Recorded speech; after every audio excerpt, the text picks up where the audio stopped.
बहुत बहुत धन्यवाद अध्यक्षा जी। इतने हिस्सों में बट गई है दिल्ली कि उसके हिस्से में अब कुछ बचा ही नहीं है। अध्यक्षा जी, मैं आपके माध्यम से ये बताना चाहती हूँ, मेरे मित्र बहुत भाषण दे रहे थे, लेकिन मैं ये भी जानती हूँ कि ये सांसद भले ही पंजाब से हैं लेकिन रहते दिल्ली में हैं, और इनके घर के आगे जो नाली बनी हुई है वो एमसीडी ने बनाई है, लेकिन उसका पानी जो है वो दिल्ली जल बोर्ड के नाले में जाता है, और जब बारिश पड़ती है उस नाले की सफाई नहीं होने के कारण बैकफ्लो मार के इनके घर के आगे जमा हो जाता है। ये दिल्ली की वस्तुतः स्थिति है। दिल्ली की स्थिति है, नहीं वो स्थिति थोड़ा ही बताएंगे। स्थिति तो मेरे मित्र जो मेरे बगल में बैठे हैं उनसे, उनकी मेरे को याद है कि अर्बन डेवलपमेंट मिनिस्ट्री में एक बार मीटिंग थी और इन्होंने अपने जिक्र में यही बात कही कि भाई जो दिल्ली में मिंटो ब्रिज, नई दिल्ली के अंदर एक व्यक्ति डूबकर मर रहा है, उसकी जिम्मेदारी किसकी है? तो पता चला कि जल बोर्ड की जिम्मेवारी दिल्ली सरकार की है, लेकिन नाला वो साफ नहीं करती है। जो नाली उसमें मिलती है वो एनडीएमसी की है, लेकिन उस पर काम नहीं होता है। एक हाथी के बराबर का जानवर उसमें जा सकता है, लेकिन बावजूद उसके वो नाली चोक्ड रहती है। ये दिल्ली की स्थिति है, और इसका कारण, सबसे बड़ा कारण है मिसमैनेजमेंट ऑफ दिल्ली, जो कि एनसीटी ऑफ दिल्ली के नाम पर कांग्रेस ने ही किया था, और आज उसको ठीक करने की बारी आई है। तो बीजेपी में की जो केंद्र सरकार है वो उसको कर रही है। इतना ही शौक था तो उस वक्त दिल्ली को पूर्ण दर्जा दे देते, राज्य का क्यों नहीं दिया? वो इसलिए नहीं दिया क्योंकि जितने नियम हैं, जितनी रिपोर्ट्स हैं उसके खिलाफ थी। तो केवल एक राजनीतिक जीत के रहते ये काम किया गया, लेकिन उसका जो बुरा असर है वो आज हम सबके सामने है, और यही कारण है कि सबको गुत्थी को सुलझाना बहुत जरूरी है। मेरे मित्र ने आर्टिकल 239 तो पढ़ा, लेकिन ए भी नहीं पढ़ा और 239(4) नहीं पढ़ा। मैं आपके सामने वो पढ़ के जरूर सुनाना चाहती हूँ। 239 बना था दिल्ली को एक स्पेशल दर्जा देने के लिए, और मुझे आज तक समझ नहीं आया कि दिल्ली में पौंडीचेरी में क्या अंतर है, दिल्ली में और अंडमान निकोबार में क्या अंतर है, दिल्ली में और तमाम यूनियन टेरिटरीज में क्या अंतर है। तो वो अंतर ये है कि दिल्ली भारत की राजधानी है, और इसी करके यहाँ पे मिस गवर्नेंस रहनी चाहिए, मेरे को ऐसा लगता है, जो दिल्ली की स्थिति है। 239(4) there shall be a council of ministers consisting of not more than 10%, और इससे पहले ये हरकत हो चुकी है दिल्ली में, 10% से अधिक मंत्री बनाए जा चुके हैं, of the total number of members of legislative assembly, with the chief minister at the head to aid and advise the lieutenant governor in exercise of his functions। Lieutenant governor के जो काम है उसकी असिस्टेंट इनको करनी है, ये अपनी मर्जी से कुछ नहीं कर सकते। In relation to matters with respect to which legislative assembly has powers to make laws, except insofar as is by or under any law required to act in his discretion।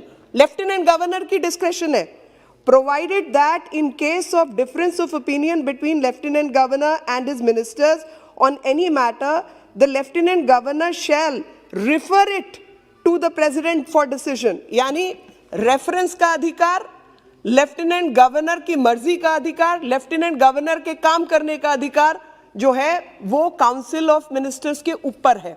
और सिर्फ यही नहीं, मेरे मित्र ने खुद अपनी भाषा में बतलाया कि लेफ्टिनेंट गवर्नर केवल एक एग्जीक्यूटिव हेड नहीं है, लेफ्टिनेंट गवर्नर जो है वो दिल्ली का एडमिनिस्ट्रेटर है। यानी यूनियन टेरिटरी का जो कैरेक्टर है एडमिनिस्ट्रेटर वाला, वो आज भी दिल्ली रिटेन करती है, और बावजूद उसके ये सब समस्याएं दिल्ली की हैं कि आदमी डूब के नई दिल्ली के सड़क पे मर जाता है और उसकी जवाबदेही किसी की नहीं है। नाली का पानी सुएज में जाता है, लेकिन सुएज कोई साफ नहीं करता, तो वो आप एमसीडी को कहते हैं। बिजली का खंबा किसी का है तो बिजली किसी और को देनी है।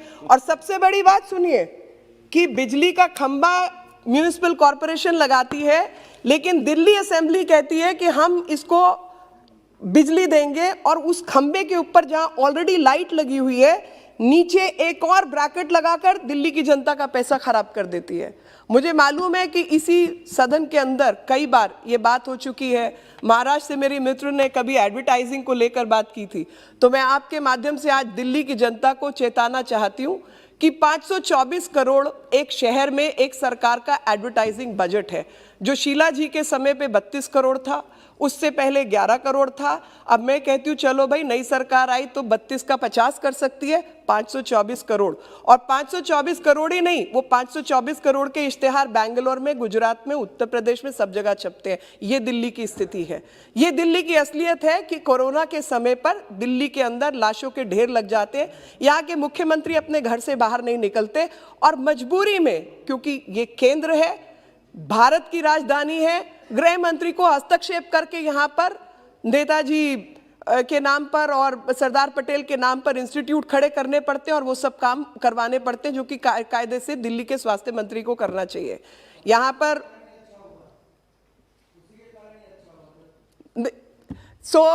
आपको ये समझना होगा कि दिल्ली पर सिर्फ देश की नहीं पूरी अंतर्राष्ट्रीय निगाह लगी रहती है। दिल्ली के बॉर्डर के ऊपर जब किसानों के नाम पर आंदोलन किया गया, मैं जानबूझ के कह रही हूं किसानों के नाम पर, किसानों का नहीं बल्कि किसानों के नाम पर, और दिल्ली में कूच जैसी स्थिति पैदा की। आपको लगता है कि दिल्ली का जो रहने वाला व्यक्ति है वो उसका स्वागत करता है? दिल्ली में रहने वाला चाहेगा कि उसके यहाँ पे लॉ एंड ऑर्डर सिचुएशन को खराब करने के लिए लोग बाहर से आ जाएं, ट्रैक्टर चढ़ा दें, पुलिस वालों को मार दें? ये दिल्ली का रहने वाला व्यक्ति, कोई भी दिल्ली का नागरिक इन बातों को पसंद करता है? लेकिन जब ऐसी स्थिति पैदा की गई और उसमें कोई और नहीं, सीधे तौर पर दिल्ली की सरकार कहीं ना कहीं राजनीतिक कारणों से मिली हुई थी और उन्होंने दिल्ली पुलिस को बसें देने से इनकार कर दिया, जबकि उनका एक लॉन्ग स्टैंडिंग डीटीसी का कॉन्ट्रैक्ट है कि दिल्ली पुलिस को जब भी जरूरत पड़ेगी ट्रांसपोर्ट की वो उसको दिया जाएगा। चाहे वो डीटीसी का घोटाला हो, वायदा किया जाता है कि हम दिल्ली में नई बसें चलाएंगे, लेकिन दिल्ली में कोई नई बस नहीं चली। जब ये लोग सरकार में आए थे तकरीबन 6000 बसें दिल्ली में थी, आज कम होकर वो 3-3,500 बसें रह गई हैं। लेकिन वो पैसा जो बसों पे खर्च होना चाहिए था वो कहीं और खर्च हो रहा है। लगातार इस तरीके की बदनसीबी दिल्ली वालों के हिस्से आई है।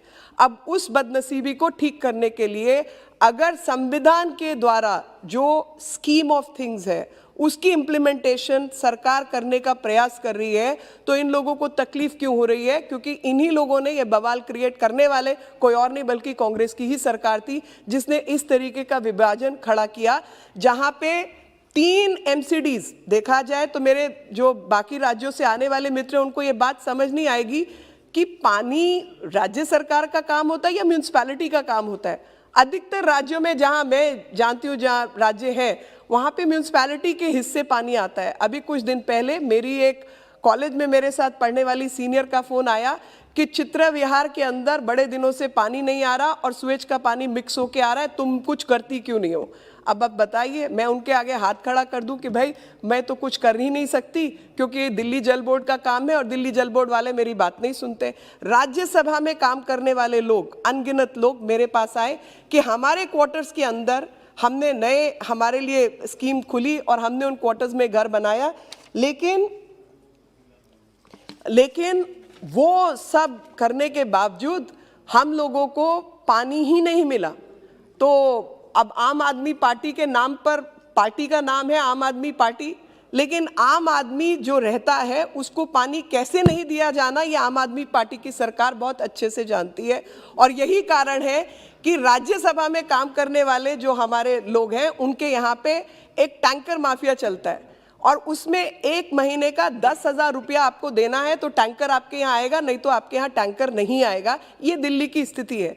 अमृत के तहत, स्मार्ट सिटी के तहत कई 100 करोड़ रुपया दिल्ली को मिल चुका है, लेकिन दिल्ली सरकार से आप उसका हिसाब मांगेंगे तो उसके हिसाब के नाम पे कुछ नहीं मिलेगा। मैं नई दिल्ली की सांसद हूँ और इस बात का मुझे बेइंतहा दुख है। नई दिल्ली जो भारत की राजधानी है, कई मेरे मित्र जो दक्षिण भारत से, उत्तर प्रदेश, कई जगहों से आते होंगे, वो हैरान होंगे कि नई दिल्ली के अंदर कुछ नहीं 5 किलोमीटर के दूरी पर पटेल नगर जैसी एक रिहायशी बस्ती है जिसमें आज तक पीने के पानी की पाइपलाइन ही नहीं है। आप सोच सकते हैं ये दिल्ली है।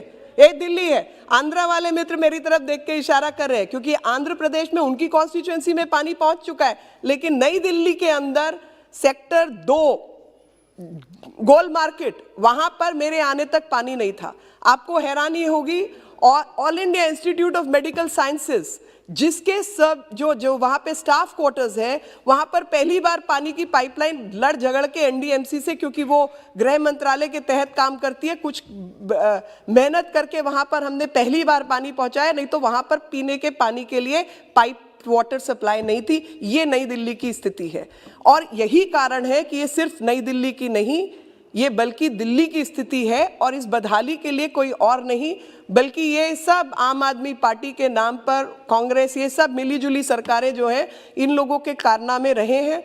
और कूच जैसी स्थिति जब दिल्ली पर बनी, तब आंखें खुलने का समय था कि आप पुलिस को अपना काम नहीं करने देंगे। एंटी सीएए राइट्स जब हुए, तो आप सबके माध्यम से, अध्यक्षा जी आपके माध्यम से खास तौर पर मैं देश को ये बताना चाहती हूँ कि इसमें आम आदमी पार्टी के काउंसलर और एमएलए इन्वॉल्व थे, और उन लोगों के रहते यहाँ पर इस तरीके का दंगा फसाद हुआ, दिल्ली का नुकसान हुआ, सड़क घेरने का काम हुआ, राइटिंग हुई, और उसके ऊपर जब केस बन गए, तो केस बनने के बाद में उसमें हाईकोर्ट के अंदर वकील कौन खड़ा होगा। अब जाहिर तौर पे अगर पुलिस का केस है और पुलिस आपका कहना है केंद्र सरकार चलाती है, तो वहां पे वकील कौन खड़ा होगा भी तो केंद्र सरकार का अधिकार क्षेत्र है या नहीं। वहां पर इन्होंने झगड़ा मचा दिया कि स्टैंडिंग काउंसिल दिल्ली जो दिल्ली सरकार अपॉइंट करेगी वो खड़ा होगा, ताकि कन्हैया कुमार जैसों के खिलाफ जब कार्रवाई हो तो वो सिडिशन के ऊपर उनको कभी मंजूरी ना दें। और ऐसे में जो वकील एमसीडी के केस होते हैं, जब वो डीसीलिंग का केस करना चाहते हैं, तो नीचे से लेकर सुप्रीम कोर्ट तक वहां वकील कौन खड़ा होगा। एमसीडी बीजेपी कंट्रोल करती है, लेकिन एमसीडी को अधिकार नहीं अपना वकील खड़ा करने का, वो दिल्ली सरकार वकील खड़ा करती है। ये स्थिति दिल्ली की बनाई हुई है, ताकि हर चीज को फेल करने का काम किया जाए, और उसको सुधारने का जो काम है वो भी कॉन्स्टिट्यूशनल स्कीम के अंदर, कॉन्स्टिट्यूशन मैकेनिज्म के अंदर दिया गया है। बहुत चालाकी से 239A तो पढ़ा, लेकिन 239A4 नहीं पढ़ा, कि लेफ्टिनेंट गवर्नर को ऑलरेडी अधिकार है किसी भी विषय के ऊपर जो है वो प्रेसिडेंट के पास अपनी बात भेज सकता है, बिल्स को भेज सकता है। और सिर्फ यही नहीं, उसके और रेफरेंस का भी अधिकार है हर मामले के अंदर।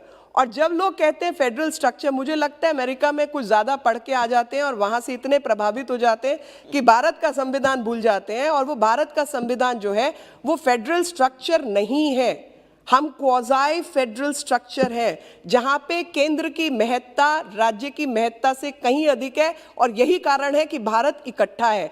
अगर राज्यों को ये अधिकार दे दिया जाए जहाँ पे भिन्न भिन्न पार्टी के लोग भिन्न भिन्न शासन करें, तो आपने एक उदाहरण केरल में भी देखा कि एनफोर्समेंट डायरेक्टरेट केस फाइल करता है क्योंकि वहाँ पे गोल्ड स्मगलिंग चल रही है और तमाम तरीके की रैकेटिंग चल रही है, तो ईडी के खिलाफ केस कर देते हैं। आप सोचिए, ये फेडरल स्ट्रक्चर का हिस्सा नहीं है, ये क्वाज़ाई फेडरल स्ट्रक्चर है, जिसके अंदर कुछ विषयों के ऊपर केंद्र की महत्ता हमेशा रहेगी और रहनी चाहिए। और ये मैं नहीं कह रही, बालाकृष्ण रिपोर्ट है दिल्ली को लेकर। जब ये 1991 में ये विषय उठा, तो उसमें 1991 की बालाकृष्ण रिपोर्ट है। मैं उसकी कुछ चीजें आपके आगे पढ़ना जरूर चाहूंगी।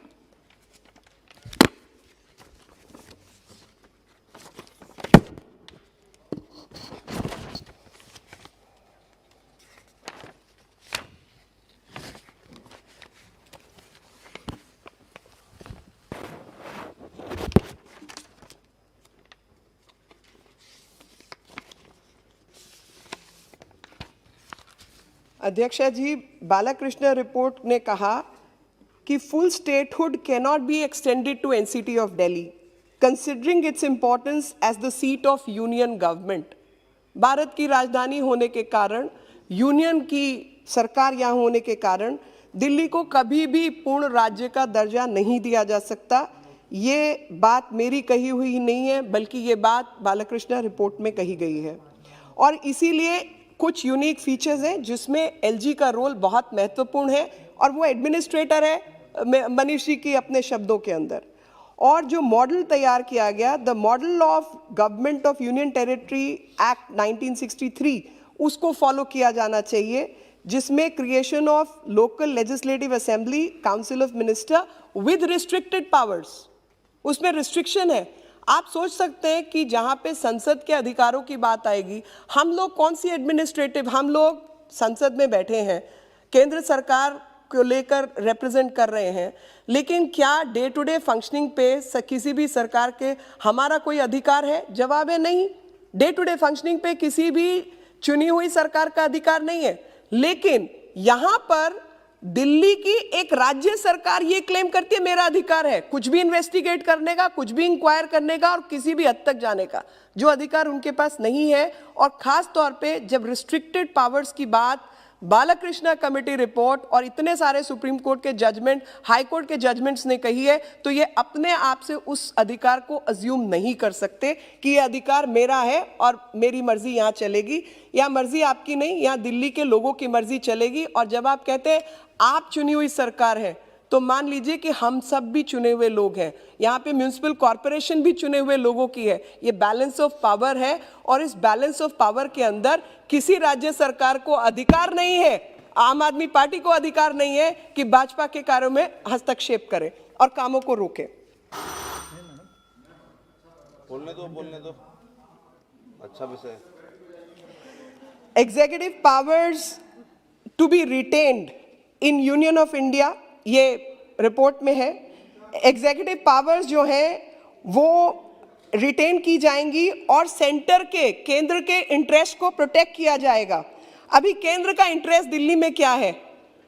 एक तो यहाँ पर राजधानी है, प्रधानमंत्री किसान सम्मान निधि पूरे देश के किसानों को मिल गई, दिल्ली के किसान को नहीं मिलेगी क्योंकि आम आदमी पार्टी ने उसको इम्प्लीमेंट करने से मना कर दिया।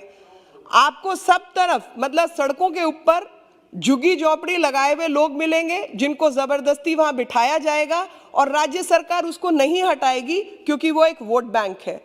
और उनको प्रधानमंत्री आवास योजना के तहत जो घर मिलने वाले थे वो घर उनको नहीं दिए जाएंगे क्योंकि यहाँ पे राज्य सरकार केंद्र सरकार के कामों में हस्तक्षेप करेगी।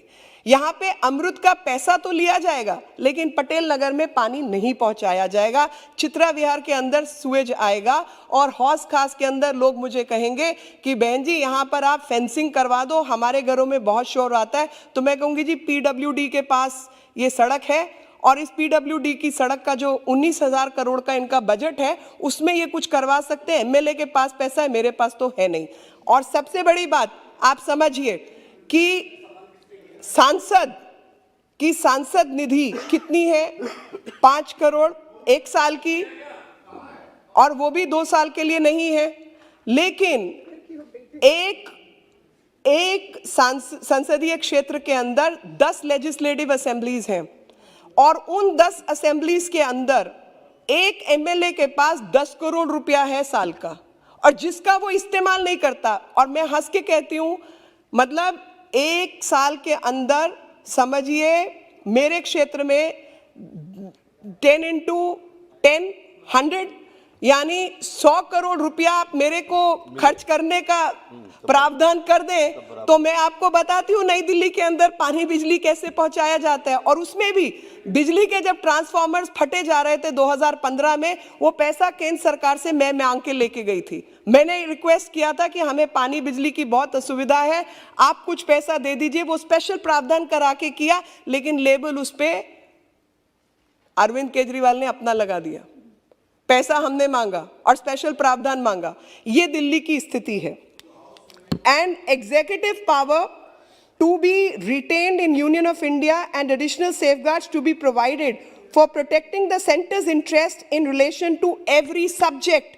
ये स्कीम है कि सेंटर के, केंद्र के जो भी इंटरेस्ट है उनको प्रोटेक्ट किया जाएगा यूनियन के माध्यम से। काउंसिल ऑफ मिनिस्टर में aid and advice the administrator, Lieutenant Governor is the administrator. He is not a governor. He exercises more powers than a governor. A governor has to act on the aid and advice. In this case, aid and advice is to the Lieutenant Governor. the exercise of such functions which are delegated to him. However, this aid and advice would not be binding and the LG could form a different opinion.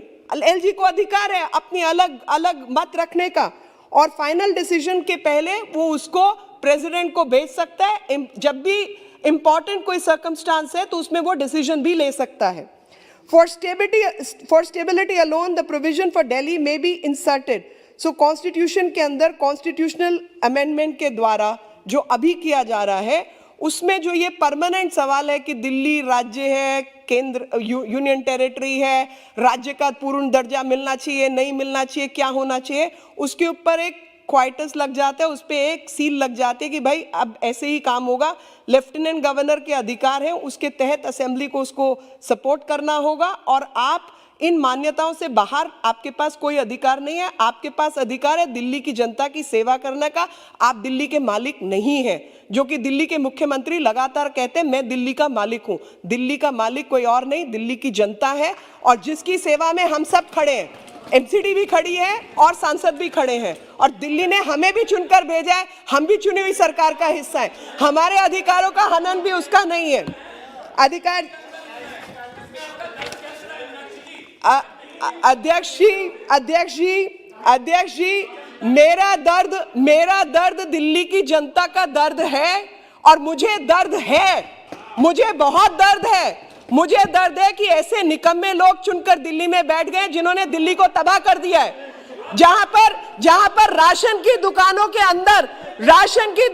के अंदर लगातार मिलावट की जाती है, fair price के नाम पर लोगों को राशन नहीं दिया जाता। दिल्ली हाई कोर्ट के अंदर एफिडेविट फाइल्ड है और यह बात मुझे अच्छा कि आपने याद दिलाई। दिल्ली में कोरोना फैला, किसने फैलवाया?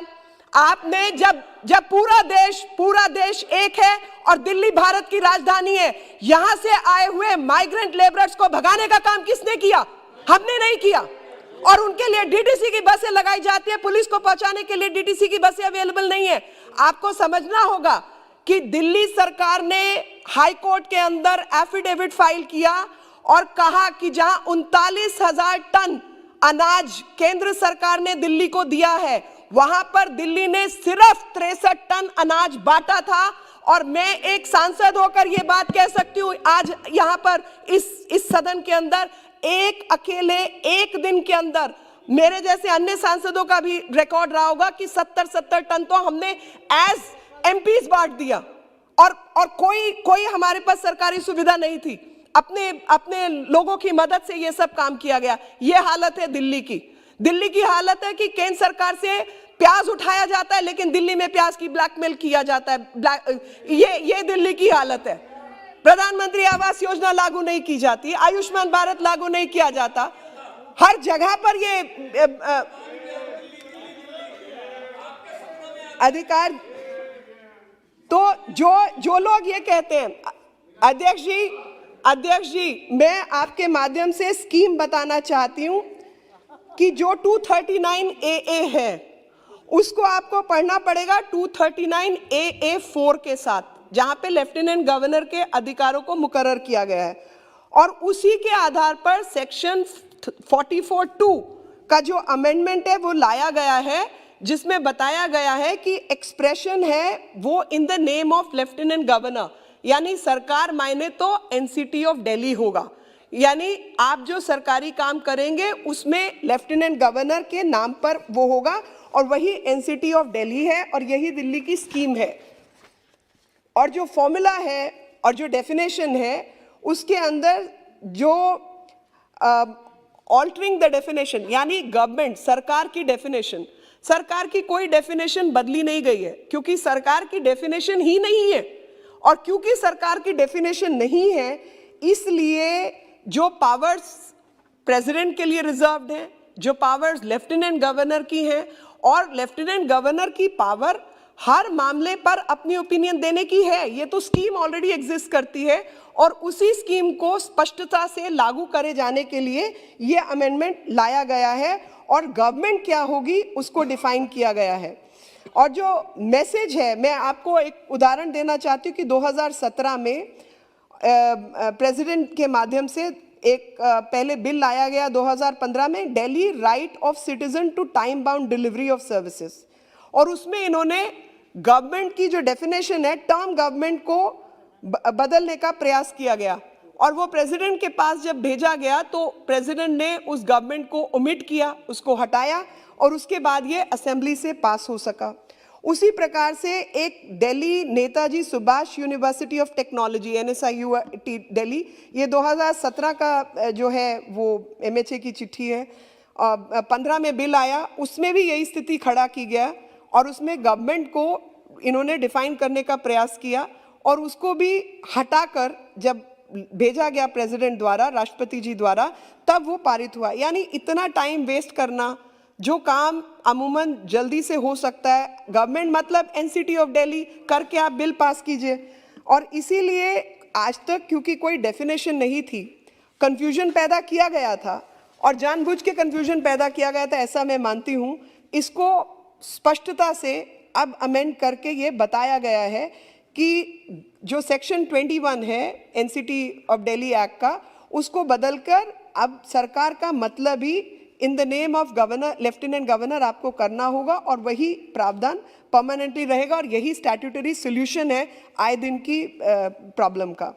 अब जो बोलते हैं मर्डर ऑफ डेमोक्रेसी, अब डेमोक्रेसी का मतलब मर्डर ऑफ सिटीजन तो नहीं हो सकता ना। आप लाल किले के ऊपर चढ़कर झंडे को खराब करने का काम तो नहीं कर सकते, या जो खराब कर रहे हैं उनकी मदद का काम तो आप नहीं कर सकते, लेकिन राष्ट्रीय ध्वज को लगातार डिसिक्रेट करने का काम जिन लोगों ने किया, पुलिस उनके खिलाफ कार्रवाई ना कर पाए तो आप DTC बसें ही नहीं देंगे पुलिस को, आप ये काम करेंगे? ये इसके लिए आपने दिल्ली की जनता की परमिशन ली थी क्या? मर्डर ऑफ डेमोक्रेसी का मतलब, मर्डर ऑफ डेमोक्रेसी का मतलब murder of its honest citizen नहीं होता। सुचारू रूप से दिल्ली के अंदर कार्रवाई चले, सब आराम से काम हो सके, इसी के लिए दिल्ली की जनता ने सबको वोट दिया है।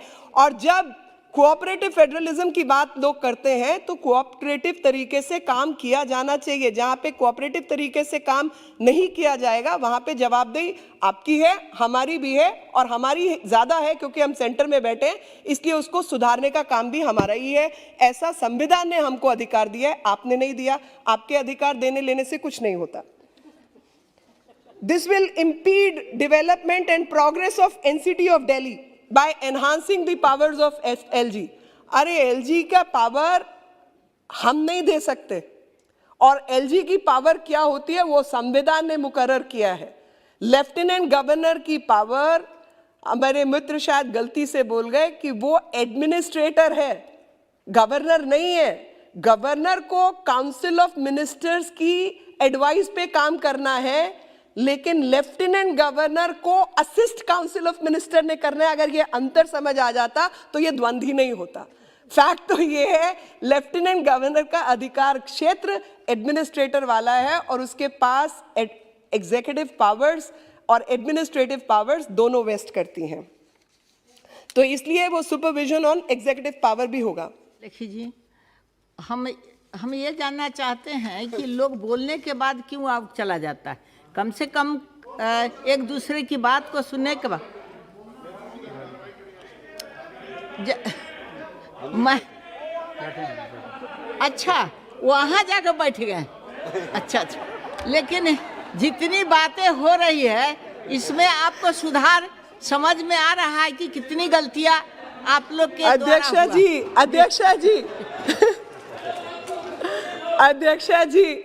जी, उन तक मेरी बात पहुंच रही है। वो सिर्फ चेहरा नहीं दिखा रही। चेयर को दिख नहीं रहे ना, मनीष तिवारी जी चेयर को दिख नहीं रहे, वो चेयर को दिखना भी चाहिए। खम्मा के पीछे जाके बैठ गए हैं, अब वो खम्मे के पीछे जाके बैठे हैं। वो उन्हें लगा कि वो खम्मे के पीछे जाके अपना चेहरा छुपा रहे हैं। अध्यक्षा जी, तब तो ध्यान रहता हमको कि आखिर आप सही बोले कि मीनाक्षी जी सही बोल रही हैं, कंपेयर तो करना होगा हमको। अध्यक्षा जी, ना राज्य सरकार के अधिकारों को बदला गया है, ना लेफ्टिनेंट गवर्नर के अधिकारों को बदला गया है, दोनों के अधिकार बराबर हैं। मतलब डिफाइंड है, केवल और केवल उसका स्पष्टीकरण दिया गया कि अगर ये संवैधानिक स्कीम है तो आज से आप कैसे काम करेंगे, और उस काम के अंदर ये स्पष्ट रूप से बताया गया है कि जहां पर भी कॉन्फ्लिक्ट होगा तो कैसे रिजॉल्व होगा, कॉन्फ्लिक्ट नहीं होगा तो क्या होगा, राष्ट्रपति जी के पास कौन सी चीजें जाएंगी और क्या। 2017 में मैं एक और बात अपने सब मित्रों को बताना चाहती हूं। आप सोच सकते हैं कि किसी भी लेजिस्लेटिव असेंबली के अंदर ऐसा नियम बनाया जाए जहां पर संसद के नियमों का उल्लंघन हो। आप सोच सकते हैं? आप सोचिए 2017 में दिल्ली की लेजिस्लेटिव असेंबली ने जो एलोकेशन ऑफ बिजनेस रूल्स हैं और डिस्ट्रीब्यूशन ऑफ वर्क रूल्स हैं उनको अमेंड कर दिया। आप ये ऐसा सोच सकते हैं? कोई राज्य सरकार ऐसा करती है? ये एनार्किस्ट हैं, ये एनार्किस्ट हैं। आप किस किस्म के लोगों से डील कर रहे हैं आपको समझना होगा। और लेजिस्लेटिव असेंबली, कौन सी legislative assembly parliament of India के रूल्स बदल सकती है जी? इसको क्लैरिफाई किया है कि पार्लियामेंट ऑफ इंडिया के नियमों को असेंबली नहीं बदल सकती, और दिल्ली की असेंबली तो बिल्कुल ही नहीं बदल सकती। अध्यक्ष जी, अरे हम भी चुने हुए हैं, बैठिए। आपसे ज्यादा वोट हमें मिले, आपसे ज्यादा वोट हमें मिले, हम भी चुने हुए हैं। बैठिए।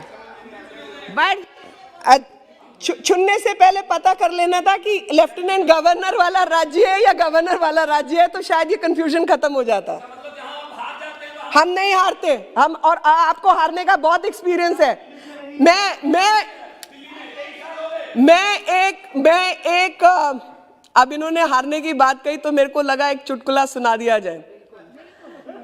एक बार हमारे इंडिया की क्रिकेट टीम हार गई अपना इलेक्शन, तो कोहली ने उठा के फोन मारा अरविंद केजरीवाल को, जी आपको तो बहुत एक्सपीरियंस है हारने का, तो जरा मुझे बताइए कि अब मैं लोगों को कैसे फेस करूं। बोला कुछ नहीं, बोलो कि हमें अब डिजिटल बोर्ड नहीं चाहिए, हमें पुराने वाले बोर्ड चाहिए ताकि हम मैन्युअली उसको बदल सकें। ये बोर्ड की गलती है। नाम मत लीजिए, नाम नहीं लीजिए। हाँ, ये रिकॉर्ड में से निकाल दीजिएगा। अध्यक्षा जी, इस कॉम्प्लेक्सिटी के लिए कि मतलब अब मैं जाऊं अगर दिल्ली की डिटेल में, एडमिनिस्ट्रेटिव डिटेल में, तो यहाँ बैठे हुए लोगों को शायद समझ नहीं आएगा कि कैसी जगह है, और कि ड्यूसिव बनाता है डीडीए किसके तहत काम करता है? केंद्र सरकार के मिनिस्ट्री ऑफ अर्बन डेवलपमेंट। वो Delhi urban shelter improvement board, मतलब झुग्गी झोपड़ी क्लस्टर के देखने के लिए उसकी 10 साल की मियाद थी, वो बढ़ती चली जाती है, और वो मियाद वो काम करता है दिल्ली सरकार के तहत, और कोई काम नहीं करता, ये आप सबके सामने है। अच्छा जी। अध्यक्षा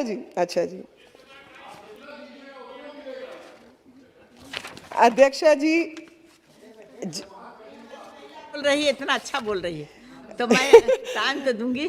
फूड डिस्ट्रीब्यूशन को लेकर जैसे मैंने पहले ही बताया, राशन की दुकानों पर क्या क्या चीज़ें हुई, और जो गवर्नमेंट है, गवर्नमेंट कोई भी राज्य सरकार हो या कोई भी सरकार हो, वो दूसरी सरकार के कामों को हाईजैक नहीं कर सकती। दिल्ली में रहने वाले रेजिडेंट्स और भारत के नागरिकों के अधिकार की रक्षा के लिए हमें चुना गया है। हम सेवक हैं, हम मालिक नहीं हैं, ये बात सबको क्लियर होनी चाहिए। लेकिन दिल्ली के मुख्यमंत्री अपने आप को दिल्ली के मालिक बोलते हैं, ऐसा उन्होंने पब्लिकली स्टैंड लिया हुआ है, और सेवक होने के नाते जो कोऑपरेटिव फेडरलिज्म के सिद्धांत हैं उसी का अनुपालन करते हुए लेफ्टिनेंट गवर्नर के साथ मिलकर आप सरकार चलाइए। किसने मना किया है आपको?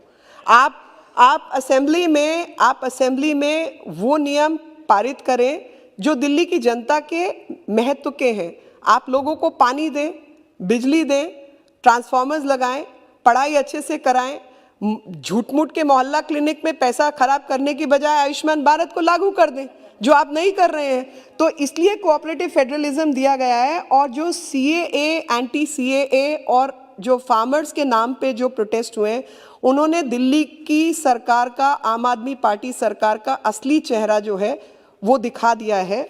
और उस चेहरे को बेनकाब करने का काम जो है वो लेजिस्लेटिव असेंबली के माध्यम से जिस तरीके की चीज़ें इन्होंने की हैं, ये अमेंडमेंट लाना बहुत आवश्यक था ताकि ये स्पष्टीकरण हो जाए कि दिल्ली के लिए जिम्मेवार कौन है और काम किस तरीके से किया जाएगा। और जो अनकॉन्स्टिट्यूशनल की बात करते हैं, कावर्ड और साइकोपैथ जैसे शब्द इस्तेमाल करते हैं, मैं उनको बताना चाहती हूँ कि अनकॉन्स्टिट्यूशनल कानून नहीं है, क्योंकि कानून भी पढ़ा है और सुप्रीम कोर्ट के जजमेंट्स भी बहुत अच्छी तरह रिसर्च किए हैं। अनकॉन्स्टिट्यूशनल ये भाषा है जिसमें भारत के चुने हुए प्रधानमंत्री के लिए दिल्ली के मुख्यमंत्री इन शब्दावली का प्रयोग करते हैं। और जो अमेंडमेंट टू द बिल है, चाहे बालाकृष्ण कमेटी रिपोर्ट हो 1987 की, जब हम लोग शासन में नहीं थे, और चाहे उसके 2002 की एक चिट्ठी है, और 2002 की जो चिट्ठी है वो किसी और ने नहीं, उस समय की सरकार ने दिल्ली को बताई थी कि सरकार का मतलब क्या होगा, और सरकार का मतलब जो है वो यूनियन टेरिटरी ऑफ दिल्ली है। ये उस समय की सरकार ने दिल्ली सरकार को बताया है। मैं जो है चलते चलते अपनी बस एक चीज़ और सामने रखना चाहती हूँ, और वो ये बताना चाहती हूँ कि जहाँ तक डिप्टी स्पीकर, मतलब 3 चीज़ें हैं। एक तो है कि दिल्ली जैसे हाई कोर्ट की पावर्स हैं, उसके खिलाफ नियम आप नहीं बना सकते, स्पष्ट होना चाहिए। जिसमें प्रेसिडेंट की पावर्स रिजर्व्ड हैं, अभी राष्ट्रपति की पावर पे तो किसी का नियम नहीं चल सकता ना, वो पावर्स राष्ट्रपति की हैं। Dealing with salaries and allowances of the speaker, deputy speaker and members of the assembly and ministers relating, ये भी किसी का अधिकार, आप जैसे मैंने बताया 10-10 करोड़ रुपया और उसका कोई काम दिखाई नहीं देता। और relating to official languages of the assembly of NCT of Delhi, की ऑफिशियल लैंग्वेज क्या होगी, लेफ्टिनेंट गवर्नर का क्या होगा। और जो 61वां अमेंडमेंट था वो बालाकृष्ण रिपोर्ट के माध्यम से दिया गया था। बालाकृष्ण रिपोर्ट में बिल्कुल ठीक इसकी जानकारी है कि किस प्रकार से ये काम किया जाए। जो सॉवरेन, लेजिस्लेटिव और एग्जीक्यूटिव पावर्स हैं वो जो है स्टेट के पास है, उसमें पार्लियामेंट के अधिकार को भी डिफाइन किया गया है। और डिफरेंट, भले ही कोई पॉलिटिकल पार्टी अदलती बदलती रहे, लेकिन दिल्ली की जनता को नुकसान नहीं होना चाहिए, इसलिए ये अमेंडमेंट लाया गया है। और जो एग्जीक्यूटिव पावर्स हैं उसमें एग्जीक्यूटिव पावर्स का एक्सटेंट क्या है, किस हद तक आप नियम बना सकते हैं, किस हद तक आप कानून बना सकते हैं, क्या भारत की संसद के नियमों का आप उल्लंघन कर सकते हैं, इन बातों को क्लैरिफाई किया गया है ताकि जो लोग स्पेशल रिस्पॉन्सिबिलिटीज़ हैं उसको ठीक से डिस्चार्ज कर सके और दिल्ली के प्रति जिम्मेवारी से काम हो सके। और काउंसिल ऑफ मिनिस्टर्स का क्या असिस्टिव रोल है और लेजिस्लेटिव असेंबली के प्रति, तो सेक्शन 49, सेक्शन 21, सेक्शन 49 में डिफाइंड है। और जो इलेक्ट्रॉनिक पॉइंट ऑफ सेल्स है उसको इन्होंने कैसे रोका था, वो भी इसको बाद में री इम्प्लीमेंट किया गया 2020 में। जो भी एम्बिग्विटीज थी, जो भी झालमेल था, उसको तार करके, साफ करके दिल्ली को प्रस्तुत किया जा रहा है। इस सभा के माध्यम से देश को प्रस्तुत किया जा रहा है ताकि दिल्ली में रहने वाले भारत के तमाम निवासी, देश से आने वाले सभी लोग और दिल्ली के नागरिक, उनकी समस्याओं का हल हो। हम सब दिल्ली के सेवक हैं, मालिक नहीं है। और दिल्ली के प्रति जवाबदेही सिर्फ आपकी है ऐसा नहीं, हम सब की जवाबदेही है। और हस्तक्षेप मजबूरी में आके करना पड़ता है, क्योंकि जब लाशों के अंबार खड़े हुए, लोगों को खाना मिलना बंद हुआ, माइग्रेंट लेबरर को जैसे कोई विदेशी घुसपैठिए भगाया गया, तो केंद्र सरकार को काम करना पड़ा। और इसीलिए लेफ्टिनेंट गवर्नर की पावर्स को मेंटेन करने का काम इस कानून ने किया। मैं इसका समर्थन करती हूँ। माननीय मंत्री जी के प्रति आभार व्यक्त करती हूँ कि बहुत समय अनुसार आप बहुत अच्छा काम कर रहे हैं। धन्यवाद।